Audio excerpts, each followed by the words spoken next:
So this is my tutorial on how to make a Prantha.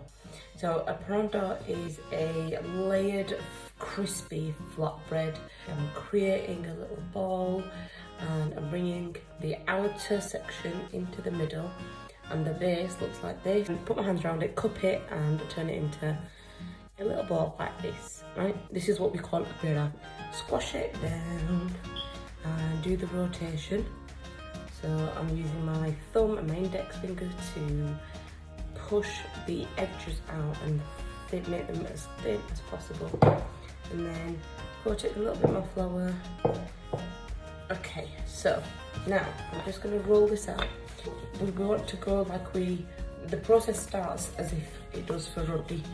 So you just roll this out as if you were to make a normal roti basically. Layered flatbread and it's layered with butter.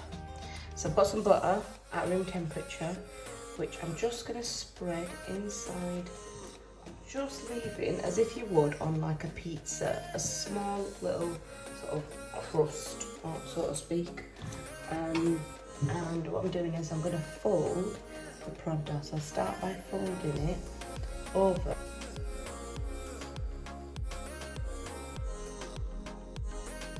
Until you're at this stage, right? Once you're at this stage, you can use that edge to seal it. And then I'm just going to do this in order to make it a little bit. And then when it gets to this stage, you need to basically coil it. So if you start at that end and you coil it a bit like a snake all the way around. Don't worry about it being perfect right now. But once you get to this stage and it's coiled, then you can push your hand down like that and again, and then cover in a bit more flour so it doesn't stick, because what we don't want is the butter to leak out. Gently start rolling this out again. And I say gently because we don't want.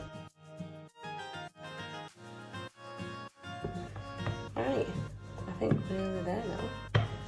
So, we're at this stage. Are you happy with the size?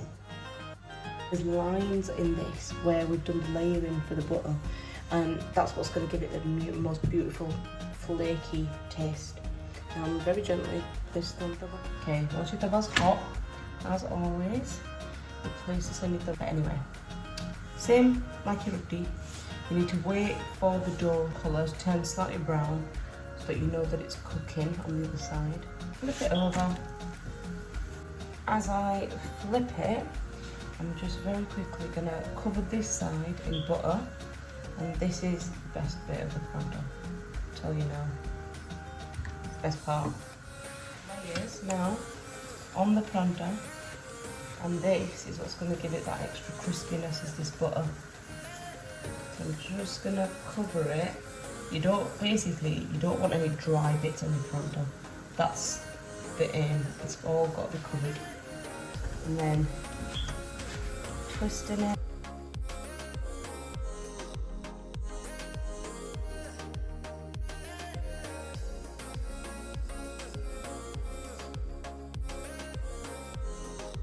Right, and then flip it again. There we are. You can see those layers now. I'm just going to press that down so it cooks on the other side. So you can see the rings in this. It tells you that's the flakiness, and you can smell the butter cooking away. Oh my gosh, it's absolutely amazing.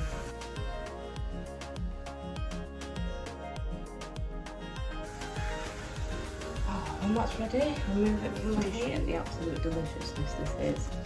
So this is. You see the flakiness from the Prantha. So when you break it, you can see the layers. Oh, it's absolutely brilliant. It tastes amazing.